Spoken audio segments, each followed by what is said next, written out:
Les copains, je suis super content de vous retrouver aujourd'hui pour le numéro 4 des podcasts interviews. Alors les podcasts interviews, je vous rappelle, vous pouvez les regarder bien sûr, mais vous pouvez juste les écouter en faisant du sport, dans le métro, dans le bus et même sur votre autoradio, dans la voiture. Bref, vous pouvez écouter tout ça et je vous fais découvrir des gens plus ou moins connus du monde de la pêche. Et aujourd'hui, j'ai le plaisir de pouvoir échanger avec un pêcheur qui est recordman du monde, d'Europe et de France plus de 25 fois. Il va nous raconter tout ça et il va nous donner des bons tuyaux pour pêcher des beaux poissons. Mais il est aussi écrivain, il a écrit pas mal de bouquins dans le monde de la pêche. Il va nous en présenter quelques-uns qui peuvent être vraiment intéressants pour nous, dont un que j'ai.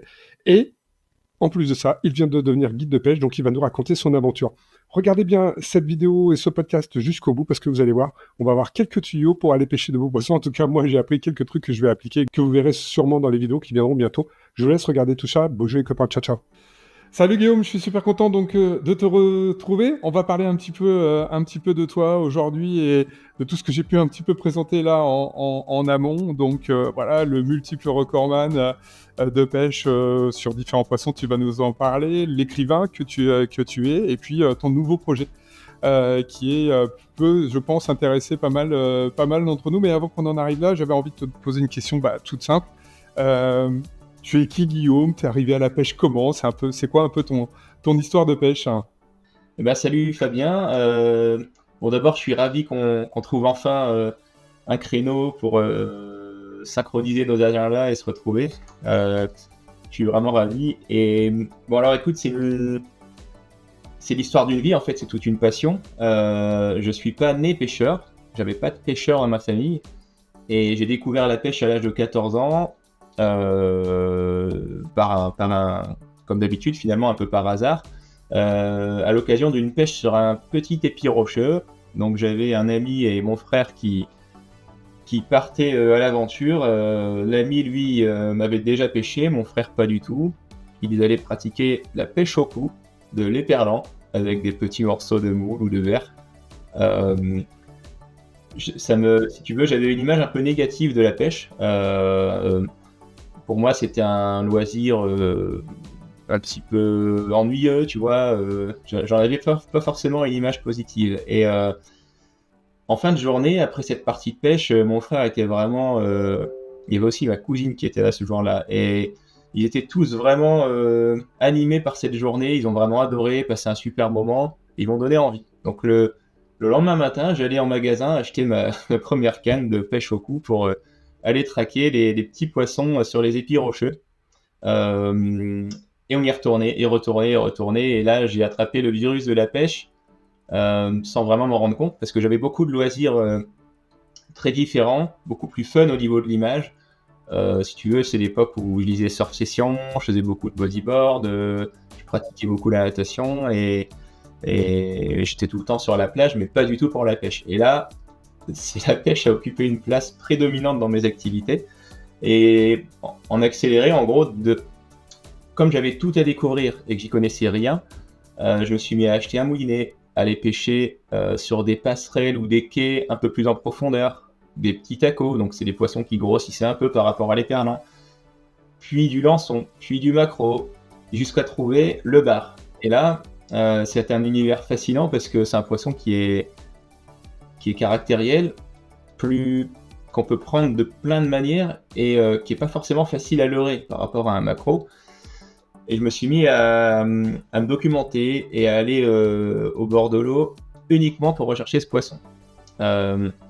Entre-temps, je passe le surfcasting, évidemment, je pratiquais le surfcasting, donc le tout volant. Donc, mais le bar, je me disais, voilà, ce poisson, le premier que j'ai pris, il faisait 700 grammes au crabe mou. Je savais qu'il pouvait atteindre dans ma tête 10 kilos et 1 mètre, en gros.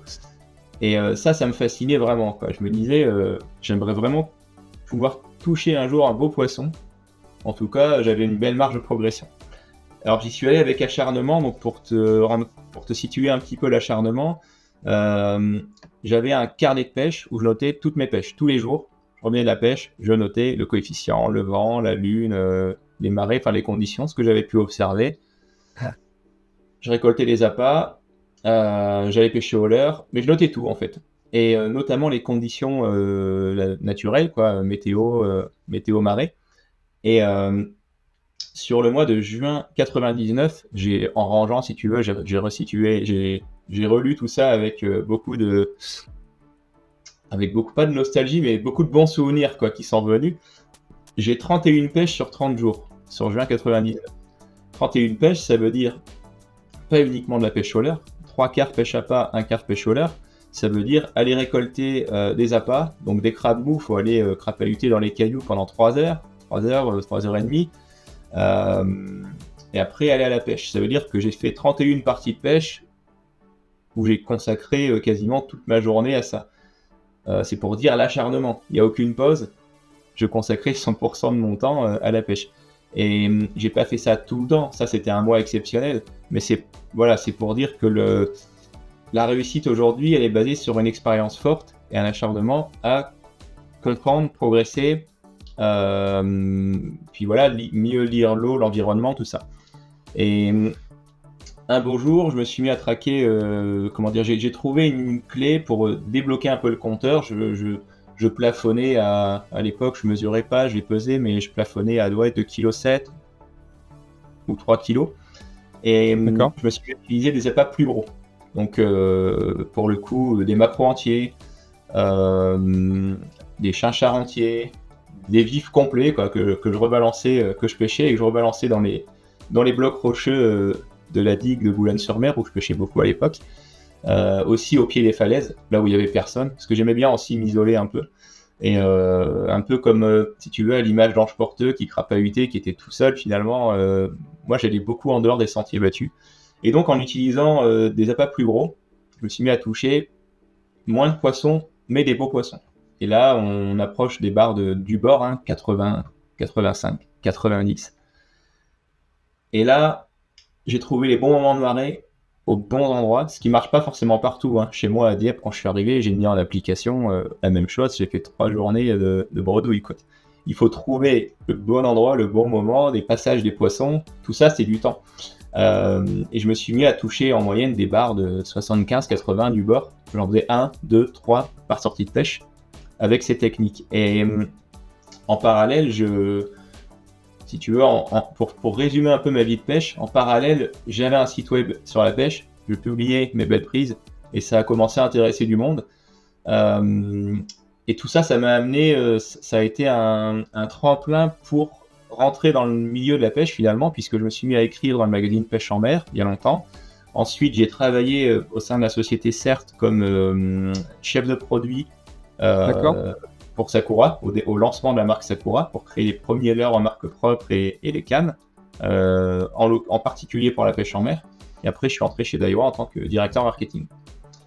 Et récemment, mais on en reparlera après, je pense, j'ai quitté ce poste passionnant chez Daiwa pour devenir moniteur guide de pêche, donc métier passion, retour aux sources, sur l'eau à plein temps. Voilà, le résumé de ma vie de pêcheur. Bon, en quelques minutes, une vie se résume et une forte expérience. Donc, clairement, on reparlera de ce nouveau projet de guidage parce que je crois que tu l'envisages sous un angle assez différent de ce que l'on peut trouver communément. Donc, tu nous expliquerais tout ça. Mais moi, il y a quelque chose qui m'a attiré dès le départ quand j'ai commencé à te connaître. Moi, je t'ai connu par 2 axes. Un, les bouquins, parce qu'en effet, j'ai été un peu incontournable dans ce domaine-là. On en parlera après. Et puis, ces fameux records. Alors, est-ce que tu peux déjà nous dire... En fait, j'ai 2 questions. Un, t'en es où dans ce nombre de records voilà, c'est quoi? C'est mondial? C'est Europe? Comment ça se répartit? Mais surtout, j'ai envie que tu nous racontes comment tu as eu cette idée à un moment donné de faire homologuer un poisson. Et puis d'ailleurs, il y a peut-être des spécificités dans l'homologation. Voilà, raconte-nous un petit peu tout ça. Donc déjà, combien de records? Tu sais quoi exactement? Alors aujourd'hui, j'ai 28 records homologués. Je crois qu'il y en a 5 du monde, 7 d'Europe. Et le reste, record de France. Bravo. Voilà, merci. Donc ça, c'est comme je te l'ai expliqué tout à l'heure, à un moment donné, j'ai eu un déclic et je suis allé traquer vraiment spécifiquement les gros poissons. D'abord aux appâts, et quand j'ai compris où ils étaient à quel moment, les mêmes poissons, je pouvais les traquer aussi au leurre. D'accord. Et j'ai certainement pris des records avant d'homologuer mon premier record officiel. Reconnu par la fédération de pêche. Euh, mais je savais pas qu'on pouvait homologuer, je m'étais pas intéressé et j'ai pris des très beaux poissons du bord. Et alors l'histoire c'est qu'un jour j'étais sur La Rochelle, je pêchais le lieu jaune au large et j'ai fait un poisson de 9,8 kg. Et en rentrant de la pêche, le magasin local Rêve de Pêche, Francis Coudinet, me dit bah, écoute, ça c'est un record. En classe de ligne 16 livres, dans cette puissance de ligne, c'est un record de France, homologable. On peut tenter. Et donc lui qui est compétiteur et habitué il connaît bien si tu veux, la compétition et l'homologation des poissons, m'a aidé à monter le dossier et le poisson a été enregistré et record de France. Et là, ça a été le début, si tu veux, de la traque de l'enregistrement de records, de poissons records. Et de là, j'en ai battu plusieurs, donc avec une raie bouclée, des cabillots, donc du lieu jaune, du bar, et tous ces poissons. À chaque fois, je m'intéressais pour chaque espèce que je ciblais, je regardais les records disponibles, le potentiel qu'il y avait, et j'allais spécifiquement parfois chercher les poissons, et parfois je les ai pris un peu par hasard, mais en même temps, je suis toujours prêt, c'est-à-dire que si je tombe sur une très belle pêche, je vois qu'il y a du potentiel, j'ai toujours une ou deux cannes avec de la tresse très fine pour essayer de traquer ce poisson avec une ligne très fine, en vue de pouvoir l'homologuer. Voilà. Ouais, donc tu confirmes que dans ces records, il n'y a pas uniquement la taille ou le poids du poisson qui compte, mais il y a aussi le matériel avec lequel on va pouvoir prendre ce poisson. Hein. Ouais, alors il y a principalement deux paramètres. Il y a le poids du poisson, c'est-à-dire qu'un record battu, c'est un poisson qu'on conserve, qu'on va peser sur une balance certifiée, avec un certificat de vérification de moins d'1 an.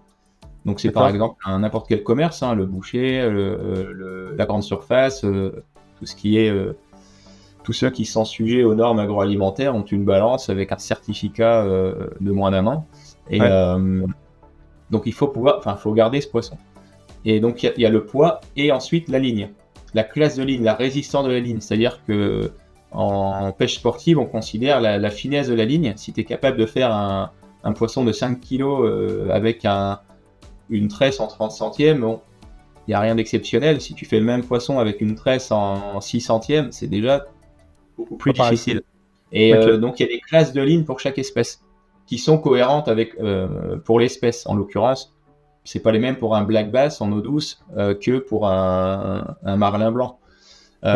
Donc pour chaque poisson, tu as plusieurs classes de ligne possibles et ensuite tu as le record toute catégorie. Voilà. Okay. Alors, il y a un troisième paramètre qui est récent, ça c'est la l'IGFA pour les records du monde. Il y a des records en longueur, où là c'est tout l'inverse, il faut absolument relâcher le poisson et filmer la relâche. Il faut le mesurer sur la règle IGFA officielle, et relâcher le poisson et filmer la relâche. Et là, tu peux homologuer un record en taille. Ça, c'est récent. Peut-être dans l'air du temps aussi, sur la protection des poissons et des grands producteurs notamment. Donc, ok. Bon, bah écoute, merci de ces précisions. Peut-être que ça va motiver certains, parce que je suis sûr qu'il y en a qui se disent là, oh mais attends, mais moi j'en ai déjà pris un gros poisson, et peut-être qu'en effet il y a des records qui sont battus, et en fait on ne les homologue pas forcément, quoi. Et ton plus beau record, je sais pas si on peut l'appeler comme ça, mais voilà, celui qui t'a fait peut-être le plus plaisir ou duquel tu es le plus fier, c'est quoi ? Ouais, alors à chaque record, je suis forcément extrêmement heureux et j'aime toutes les pêches, donc j'ai du mal à répondre à mon meilleur souvenir. Mais je dirais il y en a un qui est particulier parce que c'était pas. C'est une pêche où je suis allé sur un spot par un concours de circonstances. J'avais pas prévu d'aller là-bas. C'est un jour où j'étais parti pour pêcher le cabillaud au large de Boulogne-sur-Mer, sur un spot très au large. Et le matin, c'était des grandes marées, les grands coefficients de marée, et à marée basse, le bateau était posé sur la vase dans un port en pleine eau, ça n'était jamais arrivé. Ouais. Donc on arrive le matin à la fraîche pour partir au large, et le bateau était posé. Bon, donc je sentais la partie de pêche tomber à l'eau, et au final, au bout de 2 heures, on a bien regardé qu'il n'y ait pas de soucis techniques au niveau du bateau, et j'ai pu prendre le large, mais avec 2 heures de retard, donc... finalement, j'ai pris 2 heures de retard donc, par rapport à la marée, et puis ça coïncidait plus trop le moment de pêche avec les courants, je me suis dit on va gagner du temps, on va s'arrêter sur un spot plus près. On s'est arrêté sur un coin que je connaissais aussi, mais où c'était un peu plus variable, les résultats un peu plus hasardeux. C'est des passages en fait sur un fond plat. Et fond plat riche en ophures, en coquillages, mais bon, il y a des moments où voilà, il n'y a rien, on ne m'explique pas. Et arrivé là-bas, je vois des petits échos au fond, je dis tiens, c'est intéressant parce que c'est une zone vaste, et il y avait des petits échos éparses. Je me disais, bon, je pense que déjà il y a quelques poissons. Et alors, première dérive, on fait un cabillaud de 6 ou 7 kilos, on apparaît à chaque dérive. À chaque dérive, la canne était arquée, et on était on était deux avec un pote belge, et voilà, on s'est éclaté quoi. À chaque dérive, les cannes étaient pliées. Alors ça mordait vraiment pas sur tous les leurres ce jour-là. Mon pote a commencé avec du classique, je crois que c'est slug, orange, et moi je me suis tout de suite mis sur parce que j'aime bien imiter les proies que je pense les proies que j'imagine être présentes sur la zone. Donc en l'occurrence, là, je pense que les cabillauds étaient sur du hareng. Donc j'avais mis un petit, je me souviens plus du nom du leurre très particulier, un leurre souple complètement creux, un prototype qu'on n'avait pas sorti à l'époque chez Sakura, un leurre souple complètement creux, forme shad avec une queue non vibrante, ce qui m'aidait à mieux tenir le fond dans 40 mètres. Et avec une tête, j'avais dû mettre 60. 40 à 60 selon le courant. Après, il y avait du jus, donc on est monté à 60, 65, ce qui restait assez fin par rapport au courant, parce que c'était les grandes marées, et j'ai commencé à pêcher avec ça, et à chaque dérive, il fallait idéalement un gros shad noir, en gros. Si il pouvait ne pas vibrer, c'était mieux, parce que sinon il fallait le surplomber, mettre 90 grammes, parce qu'il faut vraiment coller au fond. Si tu décolles un peu, t'es plus du tout dans la pêche. Les cabillauds, ils ont un petit barbillon mentonnier là, qui est un organe sensoriel, et ça becque sur le fond, quoi. Elles se gavent d'ophures d'ailleurs, des petites étoiles de mer, elles sont vraiment becquées sur le fond. Donc il faut fallait être collé au fond, et à chaque dérive, canne pliée, on a trouvé la pêche finalement tout de suite. Et 4 poissons homologués ce jour-là, 4 records de France.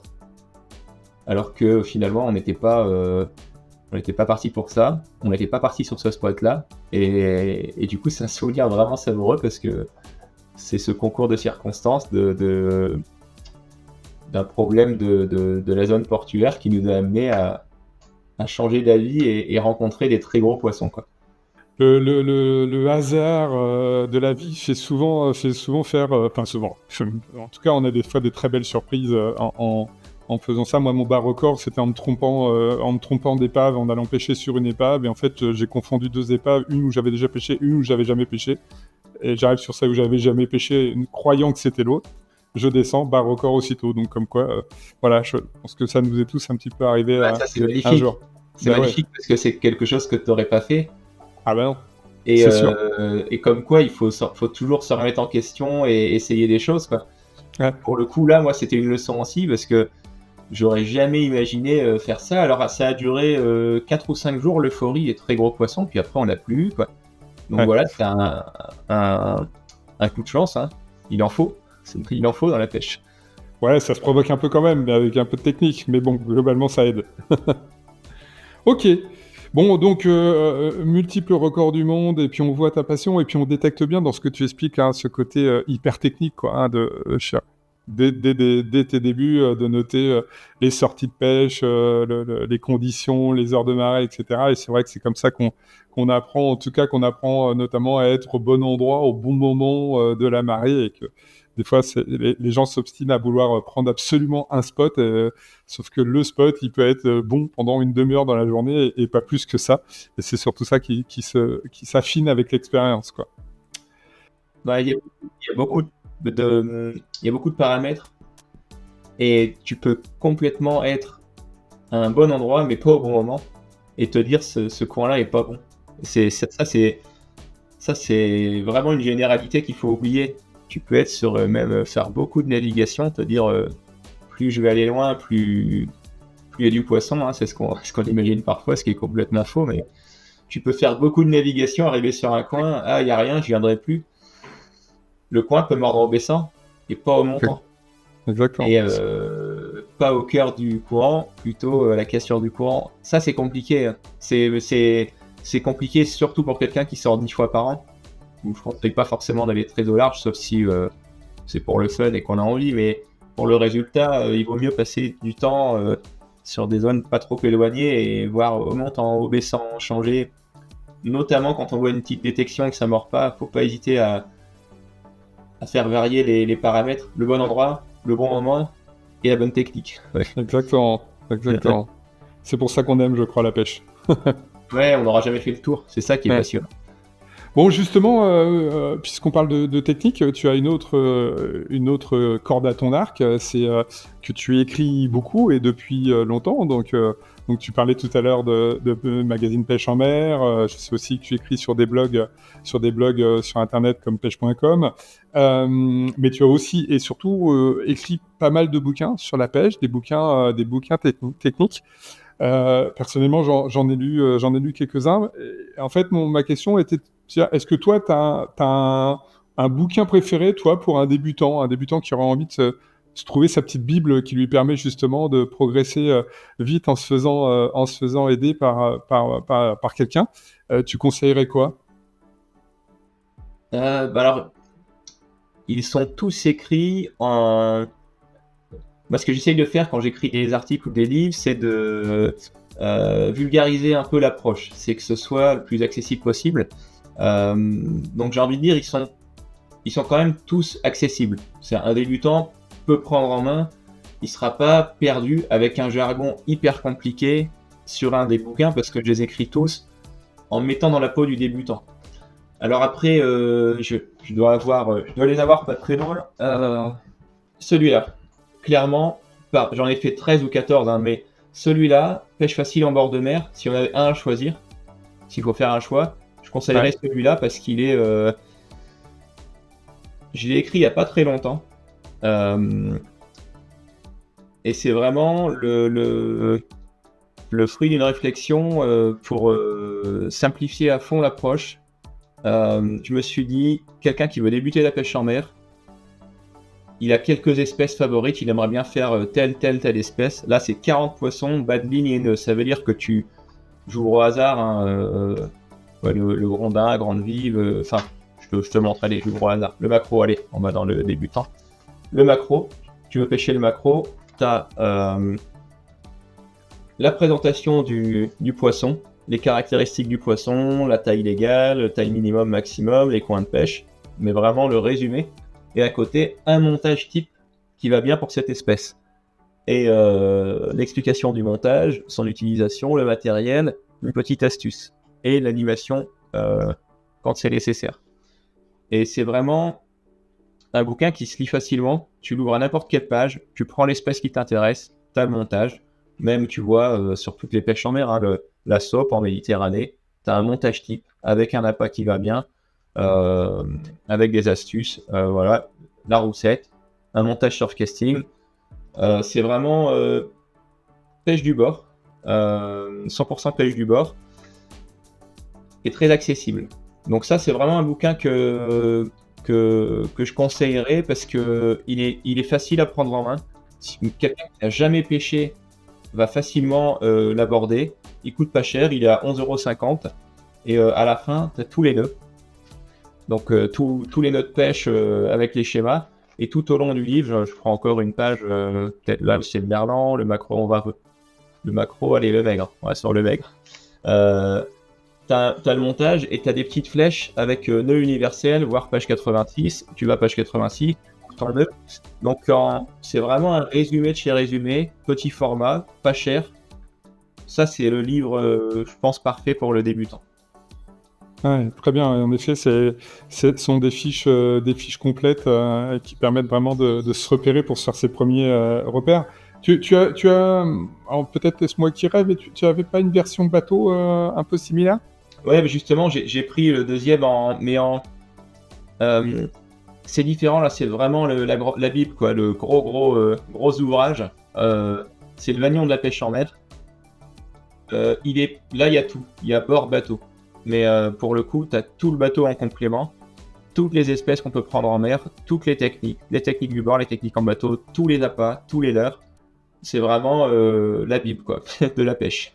Il y a tout, préfacé par Michel Desjoyaux. Et pour le coup, ça, c'est plus l'idée cadeau, quoi. C'est un livre qui est extrêmement complet. Tu trouves toutes les espèces. Après, Hop, alors attends, que je prenne dans l'ordre. Hop, tu as toutes les techniques. Donc, tu as plein de... Enfin, je passe, hein, il y a 380 pages, il me semble. Et tu vois, tu as des schémas, des pages qui sont quand même bien denses, la pêche à gratter, tu vois, tous les illustrations de montage, d'animation. C'est très complet. Et il y a la traîne, il y a tout, il y a, tu vois, la présentation des leurres. Hop. Donc c'est un livre qui est très complet. Il y a aussi toutes les pêches aux appâts. Et les accessoires pour la récolte, la conservation, voilà, c'est tous les appâts, la présentation des appâts. Et après, toutes les techniques de pêche aux appâts. Donc il y a vraiment tout. Le bord, le bateau, la pêche au leurre, la pêche aux appâts. Et en bonus, un peu de réglementation à la fin que je tente de mettre à jour régulièrement. D'ailleurs, on est en train de boucler une nouvelle version de ce livre aujourd'hui. Voilà, je te donnerai la lecture ce soir. Et donc, ça sera complètement à jour au niveau réglementation. Et à la fin, il y a tout un listing de points GPS, d'épaves. Donc, des coins de pêche avec les coordonnées GPS sélectionnés. Donc, c'est uniquement des points précis à 10 mètres près qu'on est sûr de trouver et triés par secteur géographique. Manche-mer du Nord, Bretagne, Sud-Ouest, Méditerranée. C'est une bonne idée cadeau, quoi. Il y a vraiment tout. 29,95, donc ça va, ça reste accessible par rapport à la richesse du contenu. Voilà mes deux livres favoris dans la collection. Bon, je te confirme que le second est une très bonne idée cadeau, puisque je l'ai eu en cadeau, et qu'il est vraiment très complet et qui permet vraiment quand on débute sur une pêche, sur un poisson particulier, de progresser. J'ai quand même cherché là-dedans pas mal d'informations sur un poisson commun. Alors, il n'y a pas que nous deux, bien sûr, là-dessus, mais j'ai vu que tu as adoré quand même pêcher le turbo, et notamment les gros turbos, puisque tu as quelques records, je crois, hein, sur ce sujet. Et c'est vrai que, par exemple, dans ce bouquin-là, il y a des explications qui sont vraiment très intéressantes sur cette pêche pour faire des beaux poissons, et ça m'a permis à moi de progresser pas mal. Donc, ça, plus le fait qu'on vienne un scoop, c'est qu'on sait que bientôt va sortir la nouvelle version. Bah, c'est pas encore Noël, mais ça va approcher. On peut peut-être commencer à cogiter, quoi. Bah écoute, là c'est le bouclage, donc j'ai plus la date en tête, mais je crois qu'on est sur une sortie septembre-octobre. On va pas être loin de la fin d'année, hein, sur la sortie, donc en nouveauté, donc ça peut être une bonne idée cadeau. Ouais. Et ben, sous le sapin, ça sera parfait pour occuper les longs jours d'hiver où la pêche est de plus en plus compliquée par les réglementations notamment, et puis aussi par la météo, quoi. Ouais, complètement. C'est vrai que comme poisson hivernal, c'est une bonne option. C'est clair. Sauf quand on habite sous les tropiques où la notion d'hiver est quelque chose de tout à fait relatif. Alors, le troisième sujet que je voulais aborder avec toi, parce que c'est assez récent, je te suis sur les réseaux, et j'ai vu que tu avais annoncé il y a quelque temps eh bien, que tu étais guide de pêche maintenant, donc tu avais lancé cette activité. Et j'ai cru comprendre en plus que tu l'avais lancé, mais voilà, avec un angle un peu différent de ce que l'on peut peut-être trouver communément. Donc, bah, écoute, est-ce que tu peux nous parler de ça, et puis justement de ces spécificités que tu as envie de développer? Alors, c'est un métier auquel je pense depuis très longtemps, en réalité. Pour tout dire, quand j'ai quitté la société CERT, tout en ayant mon contrat signé chez Daiwa, 2011, j'avais déjà ça en tête. J'ai voulu passer la formation, et ma femme m'a remis dans le droit chemin. Elle me dit: mais qu'est-ce que tu fais? T'as un contrat de directeur marketing et tu vas passer un diplôme de moniteur guide de pêche. Et elle ayant besoin de temps pour devenir prof, pour passer son concours de prof, on a fait un choix raisonnable, et c'est moi qui ai gardé les enfants pendant quelques mois, pendant qu'elle passait son concours. Ok. Donc ensuite, j'ai fait cette formidable expérience de poste de direction chez Daiwa. Et après la partie Covid, ça a été un accélérateur. Je me suis dit, il est temps de se lancer.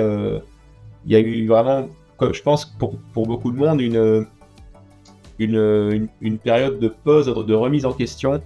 Et je me suis dit, allez, c'est le moment, on y va, on saute le pas.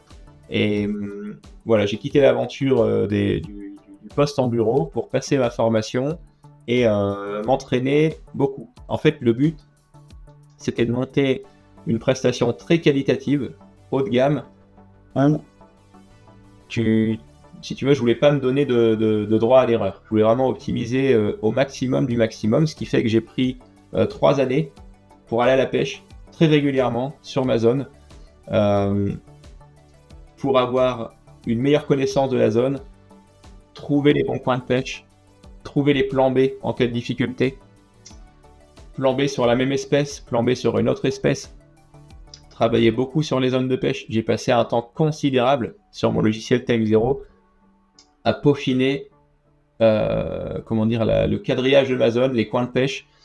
Ouais. Et si bien qu'au bout de 2 ou 3 ans, j'ai plus fait une bredouille. Je me suis dit, on y va, c'est du bon, ça va plaire aux gens.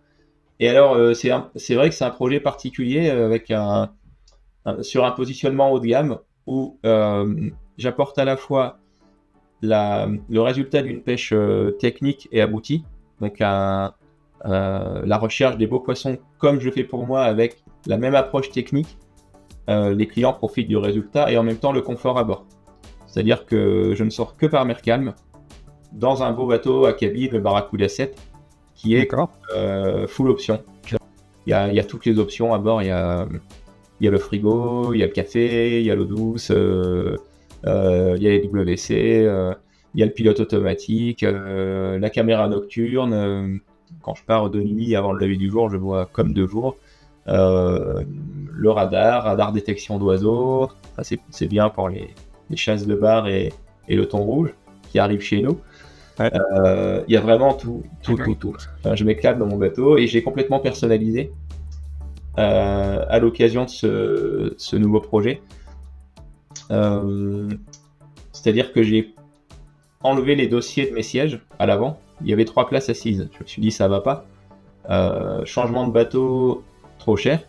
Un bateau plus grand, tu rajoutes 1 mètre, tu rajoutes parfois plusieurs dizaines de milliers d'euros. C'est pas raisonnable.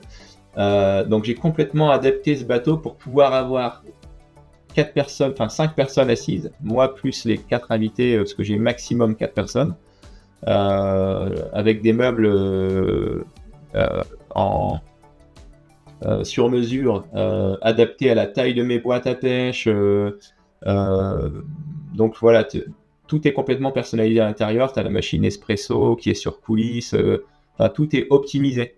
Si bien qu'on ne se marche pas dessus, on peut tous s'asseoir. J'ai un siège que je peux mettre en option entre le siège pilote-passager. Tout a été vraiment taillé sur mesure. J'ai passé beaucoup de temps à réfléchir à ça. Et aujourd'hui, le bateau est vraiment abouti. J'ai rajouté un vivier que j'appelle aquarium avec une vitre transparente à l'arrière qui permet de mettre des jolis poissons et de les contempler. Donc quand on fait 10 espèces dans la journée, il y a de l'arrêt complet avec ces contrastes, du rouget. Bon, je mets pas les vifs dedans parce qu'on sait qu'ils sont mais quand tu mets 5-6 espèces très différentes, un poisson brillant, rouge, marbré, l'émissol, des poissons très différents, c'est magnifique, quoi. Et après, on choisit ce qu'on veut conserver, on relâche les poissons qu'on veut relâcher, ça nous laisse la possibilité de choisir. Et tout, si tu veux, le bateau est complètement optimisé et ce projet a été vraiment bien réfléchi et fonctionne bien. C'est-à-dire qu'aujourd'hui, j'ai des clients qui reviennent déjà. Des clients j'ai commencé cette année, j'ai quasiment pas pu sortir avec la météo exceptionnellement mauvaise de l'année 2024. Et donc j'ai commencé autour de mi-avril et les gens reviennent. J'ai des groupes de 4 personnes qui sont venus fin avril et qui sont déjà revenus là fin juin. Il y a de la récurrence. À peu près un client sur 5 est déjà revenu. Donc je vois bien que d'ici 2-3 ans, mon agenda sera complet. Ouais, ça se dessine bien et ça me conforte dans l'idée que mon rapport qualité-prix est bon et j'offre des journées qui sont c'est pas évident de m'auto-juger, quoi. Mais bon, il suffit d'aller voir sur TripAdvisor l'avis des gens, hein. J'ai fait une page TripAdvisor et une page Google. On tape mon nom, Guillaume Fourier, on me trouve facilement. Et, On trouve les notes, et ça, c'est le jugement du pêcheur qui est venu avec toi, donc en effet, c'est plus impartial. Et dis-moi, tu parlais de l'aménagement pêche de ton bateau. J'ai vu aussi que récemment, tu l'avais équipé d'un moteur électrique. C'est quelque chose d'un peu particulier qu'on commence à voir en mer, mais pas forcément énormément. Voilà, c'est quelque chose que tu utilises comment? Alors, j'ai installé effectivement un moteur électrique Motor Guide à l'avant, avec une. Alors, je voulais ce moteur parce que moi, je suis en partenariat avec Simrad. Simrad Lawrence, le groupe Navico, fonctionne en réseau avec Motor Guide. Et il y a un moment que je bouchais sur ce moteur marinisé et puissant. Et c'est pas évident de trouver des exemples de bateaux à cabine avec moteur électrique. Il y en a pas beaucoup. En l'occurrence, dans le Nord, il y en a pas. Et j'avais du mal à trouver des modèles et avec du motor guide. Et finalement, on a fait un aménagement devant pour pouvoir garder à la fois. On a décalé le davier, pouvoir utiliser l'ancre, tout en posant le moteur électrique en position centrale à l'avant du bateau, avec une batterie lithium 36 volts. Et je m'étais dit, ça peut être très intéressant quand on a un petit vent. Je sors que par mer calme. Ceci dit, parfois le vent monte en cours de journée, 8-10 nœuds. Un vent opposé au courant, c'est jamais bon pour la pêche, parce que tu as les poissons, le courant va par là, les petits poissons vont dans ce sens-là, et les carnassiers attendent pour manger face au courant. Si le vent vient gêner et vient faire passer le leurre dans le mauvais sens, le bar va se retourner en disant qu'est-ce que c'est que ça, il va pas forcément être réceptif. Et ça, c'est lui et revu depuis des années.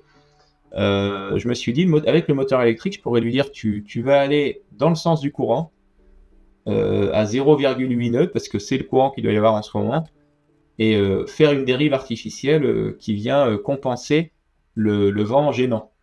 C'était ça l'idée de base. Alors je l'ai fait, c'est pas encore totalement acquis, mais je m'exerce encore à bien gérer ces dérives, parce que quand je lui dis d'aller là, dans ce sens-là, d'un point A à un point B, il y a le vent qui nous gêne, il a tendance à partir un tout petit peu en diagonale, mais il va quand même dans le bon sens, donc ça marche. Mais en réalité, j'utilise tous les jours maintenant, vraiment tous les jours. À chaque sortie, le moteur est déployé, parce que quand le courant casse, ou quand le courant est en train de tomber, il est quasiment tombé, il est à 0,7, 0,6, je descends souvent le moteur électrique pour rester en stationnaire sur le banc de poisson. Je vois le banc de poisson en sondeur, je clique sur la détection, il me laisse sur la détection, et moi je peux être avec mes clients à l'arrière du bateau en action de pêche. Ça me permet de mieux voir les mouvements, la récupération, dire attends, ne faire pas, faire, enfin selon si on pêche au leurre, aux appâts, il y a des... Ouais. Il faut forcément être là avec les gens, et le fait de replacer le bateau tout le temps, d'être concentré sur comment on a dérivé, ma dérive pas bonne, le sens du bateau, enfin, alors là on oublie tout ça, je suis que sur la pêche et j'utilise finalement tous les jours. Et dans des situations parfois même qui sont géniales, c'est-à-dire j'ouvre mon logiciel Time Zero en mode photo aérienne. J'ai toutes mes têtes de roche, donc de vue aérienne, marée basse, coefficient presque 120, quoi, bien dégagé. Et je me positionne sur les roches choisies, dans quasiment 1 mètre d'eau, 1 mètre 20 d'eau, avec mon bateau. Et là, il n'y a personne qui fait ça. Mais je me positionne parce que je sais exactement où j'en suis, entre deux grosses têtes de roche. Je m'arrête au moteur électrique, et là, on bourrine aux poissons nageurs. Dans les crans rocheux, on a des grandes langues de roche où tu as des tombants de 3 mètres entre les deux. Il y a plein de bouquets, les bars mangent là-dedans, et quand c'est en train de se vider, les bars sont très actifs. Et là, je me positionne là-dedans en moteur électrique, je suis en mode presque pêche du bord, mais optimisé, parce que les bars, on les sort des roches alors que du bord, c'est plus difficile de les extraire. On a tendance à les ramener vers les roches dans pas d'eau, alors que nous, on est en position plus confortable et surtout, on peut bouger. Donc ouais, le moteur électrique, réellement, je peux plus m'en passer, quoi. Ça m'a amené à progresser énormément. Et j'en profite, je fais un hors-sujet, parce que ça me fait penser que tu me parles d'un partenaire, et c'est vrai que dans l'équipement du bateau, j'ai tout rééquipé, mais j'ai des partenaires qui sont très utiles. Et notamment, je vois que tu as un joli t-shirt Guild. Il y a Interdist qui me suit cette année et qui m'équipe en vêtements techniques, en équipement Reblaza. Et là, tout le pourtour du bateau est entièrement équipé de modules Reblaza qui sont des clips en étoile où je peux mettre mes porte-cannes, le support de tablette, le support de téléphone. Et c'est complètement modulable. Et ça, c'est vraiment très utile. Parce que tu peux à la fois bouger les porte-cannes, les orienter selon comment tu pêches, selon si tu pêches l'arrêt opposé avec le moteur électrique en action, si tu pêches en dérive, d'un côté tribord, bâbord, enfin tout est complètement modulable. Et ça, c'est vraiment fantastique. Et j'ai les gilets de sauvetage Spinlock avec des balises AIS à l'intérieur, ce qui fait que si un de mes clients tombait à l'eau en pleine navigation, parfois le temps que tu te rendes compte de ce genre de problème, si personne ne l'a vu, même si c'est 1 minute, il peut être très loin et difficile à retrouver. Donc si quelqu'un tombe à l'eau, j'ai un signal sur ma VHF immédiat, et un signal AIS est envoyé à tous les bateaux avoisinants et au cross. Et c'est vraiment des partenariats hyper utiles pour la pêche techniquement et pour la sécurité et le confort. Donc, C'est vrai que Rai Plaza, moi j'en suis fan, j'utilise depuis des années, j'ai fait plusieurs vidéos sur comment aménager son bateau avec ce type de support. Ce sont vraiment des supports, je vous engage à aller voir la vidéo si vous ne l'avez pas vu, mais des supports qui sont polyvalents, durables aussi, parce que dans la pêche jetable qu'on a parfois aujourd'hui, dans certains matériels pas chers, là on a du matériel qui est vraiment durable, et ça c'est... Ouais, tu vois, le matériel Reblaza, avant que j'ai ce partenariat en place, qui est finalement récent, ça fait 1 an, c'est depuis cette année, j'avais des supports Reblaza depuis 2016 dans mon bateau. Et ils sont toujours là, quoi. Donc, comme tu dis, c'est du fiable et résistant. Exactement. Ok, bah écoute, je souhaite bon vent à ton aventure, mais j'ai pas de doute avec les jolis poissons que tu présentes et les clients heureux que tu es en train de faire, que ça soit une aventure qui dure et qui évolue, parce que comme je pense que voilà, c'est comme la pêche avec les techniques, etc. Il y a plein de choses qui peuvent évoluer au fur et à mesure du temps, quoi. Allez, j'ai une petite question égoïste. On en a parlé un tout petit peu tout à l'heure. Ma question égoïste, c'est le turbo. Ah, je suis un peu jaloux parce que j'adore pêcher le turbo, mais je fais pas des turbos aussi gros que les tiens, de très loin. Et donc j'avais une petite question. Voilà, si tu avais une technique ou des montages ou un truc comme ça, toi, à partager sur justement pour aller chercher les turbos, plutôt les beaux turbos, même si on a malheureusement de moins en moins, il en reste quand même. Ça serait quoi cette technique-là ? J'aurais tendance à dire, si tu dois choisir une technique, parce qu'il y a 2 techniques principalement qui marchent bien selon s'il y a du courant ou pas de courant. S'il y avait un choix à faire, je dirais autour de l'étale et au début du courant, la pêche au ténia coulissant avec une lamelle de maquereau, pas trop grosse, de manière à ce que le turbo puisse se piquer assez facilement. C'est ça la technique qui marchera le mieux. Alors, l'idée, c'est d'être déjà sur le bon spot, mais une fois que tu es sur le bon spot, c'est-à-dire un lilas, un banc de sable, au début du courant, quand le courant commence à se mettre en place, avec un ténia, ça serait ça la technique de prédilection. Ouais. J'ai peut-être... faudrait que je te montre un montage, mais en gros, l'idée, c'est d'avoir le ténia coulissant et un hameçon, 2 hameçons en tandem sur environ 10 cm, juste à côté du ténia coulissant. Ça fait le système d'une olive. Ok. Finalement, c'est comme une olive. Hein. Tiens, regarde. Ouais, c'est comme un madaille coulissant, ce genre de choses. Là, je vais tout faire tomber. Hop. J'ai vu que J'ai vu ça tout à l'heure, j'ai pas rangé mon montage. Tiens, je vais te montrer en même temps une parenthèse canne de mon nouveau partenaire Carfield. Donc c'est Sangeo Casting C183 que j'utilise pour le Ténia. C'est une action souple. Canne casting avec le montage hélicoïdal, c'est-à-dire que les anneaux sont en dessus et progressivement ils redescendent vers le dessous. Une action un peu souple, mais vachement sensible quand même pour bien sentir les touches. Et un moulinet blade casting, bon, on pourrait y passer 1 heure, mais si tu veux... On se refera un podcast matos. Venant de chez Daiwa, j'étais assez exigeant au niveau des moulinets et j'ai trouvé mon bonheur chez Carfield. Ça, c'est fun. Le Ionix en blade casting avec le frein bruiteur, la grosse poignée combat. Et alors, tu vois, il y a mon montage, pour te dire, c'est simple, hein, c'est pas forcément un Ténia très sophistiqué, mais un montage qui est un plomb coulissant. Okay. Et tu vois que j'ai mis ça disparaît un peu, faut que j'en refasse. J'ai mis de la bande phosphorescente, ce qui me semble important. Tu vois, j'ai une grosse corde phosphorescente et j'ai du phosphorescent avec... Moi, j'aime bien l'effet contraste. Ça marche pour le cabillaud sur le fond. Ça marche pour beaucoup de poissons. L'effet contraste d'une couleur sombre et claire, ça marche bien. Et sur le fond, quand l'eau est un peu sale, pour le coup, le plomb, c'est sombre. Le phospho, ça va envoyer du flash. Avec l'effet de contraste, c'est très visible. Le but, c'est de traîner sur le fond. C'est que le plomb traîne vraiment complètement sur le fond et dégage du sable. Ça va attirer visuellement le poisson, le fait qu'il y ait ce nuage de sable derrière. Il va arriver avec la bioluminescence là, du phospho. Il va vraiment être focalisé sur ça. Et juste derrière, tu as le petit appât qui se balade, qui peut être du lançon. Mais là, pour le coup, avec ce montage, c'est très adapté pour une lamelle de maquereau. Le but, tiens, on va aller au bout du système.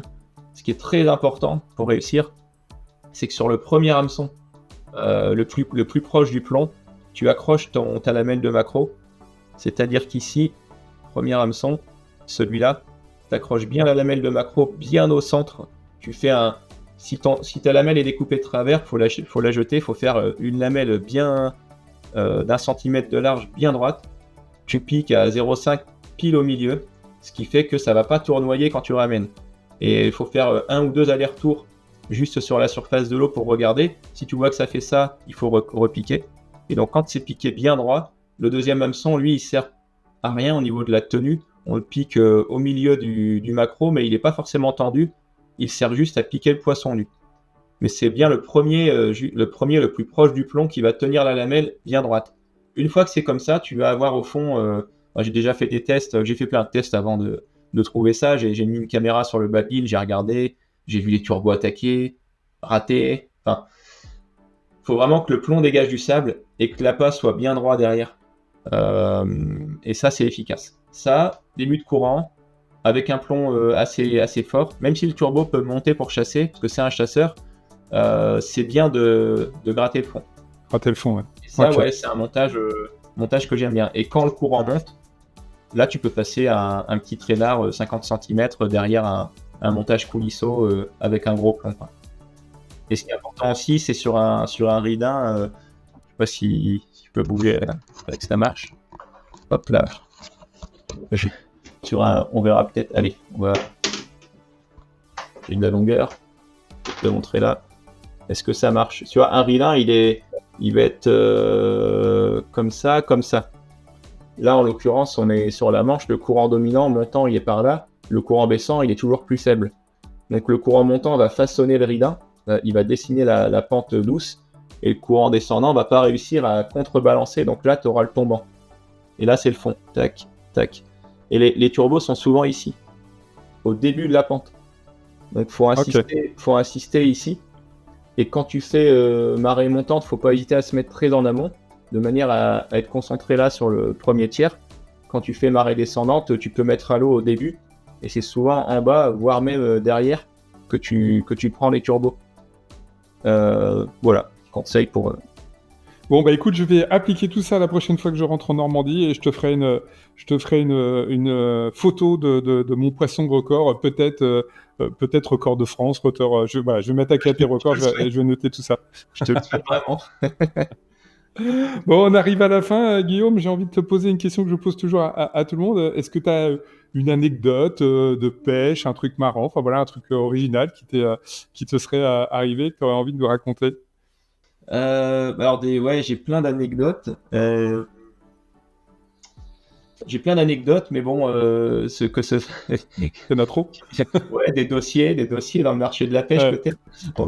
On va partir sur du non de la pêche. Il y en a une qui m'avait bien amusé. C'est un jour j'étais en animation, je présentais des gammes de leurre chez Sakura à l'époque et je les vendais forcément. Je faisais vendre pour le magasin.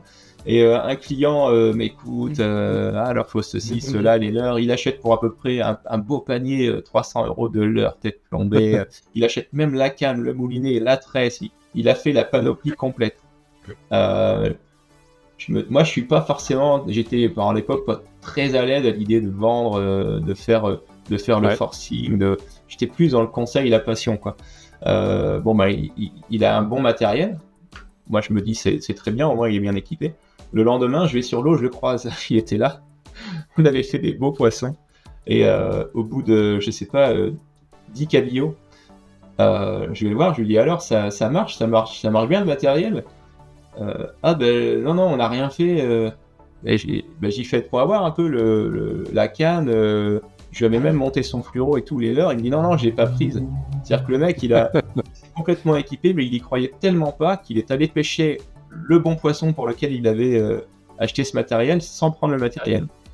Donc je lui ai donné un des leurres qu'il avait acheté la veille avec la plus grosse tête plombée possible pour que ça marche avec son manche à balai. Et il a pris un cabillaud quand même. Mais voilà, c'est pour dire que quand voilà, les pêcheurs d'ancienne génération qui sont habitués à utiliser des techniques traditionnelles ont Ouais. vraiment du mal à sauter le pas au point d'avoir acquis le bon matériel et ne pas l'amener dans le bateau, quoi. Pourtant, c'est pas ce qu'il y a de plus lourd dans le bateau quand on voit leur matériel. Et ça, ouais, ça m'avait vraiment amusé de lui montrer que finalement, tout ce que je lui ai vendu, ça marchait super bien. Et pour le coup, ce jour-là, fallait du leurre planant, quoi. Ces grosses cuillères à cabillaud, ça marchait pas du tout. Ça marchait pas. Ouais, Bon, je pense que ça a fonctionné et ça fonctionne parfois, mais là, pour le coup, c'était la bonne démonstration et ça m'avait vraiment marqué, hein. Bon, je pense que maintenant il est convaincu par le matériel, sûrement. Il en a eu la démonstration, quoi. Ok, merci Guillaume. Eh ben écoute, je pense qu'on a découvert pas mal de choses, des techniques aussi, et merci de partager. Mais je te connaissais déjà ce côté partageur. Je vais terminer avec toi avec un petit questionnaire Combini, Fast and Curious, on l'appelle comme on veut, mais voilà, je vais te poser une dizaine de questions. Et voilà, de but en blanc, tu choisis entre les deux choix alternatifs que je vais te donner, ce qui nous permettra de te connaître encore un peu mieux. Mais je suis sûr que voilà, si je faisais un interrogatoire un petit peu avant, avec tout ce que tu nous as dit, il y a une bonne partie des questions qui sont assez faciles à deviner, en tout cas pour la réponse que tu peux y apporter. Ok. Bon, j'aime bien les nuances, mais on y va pour le côté un peu binaire. Je suis bien d'accord que c'est totalement binaire, et c'est pour finir cette interview. Allez, on y va. Si je te dis mer ou eau douce?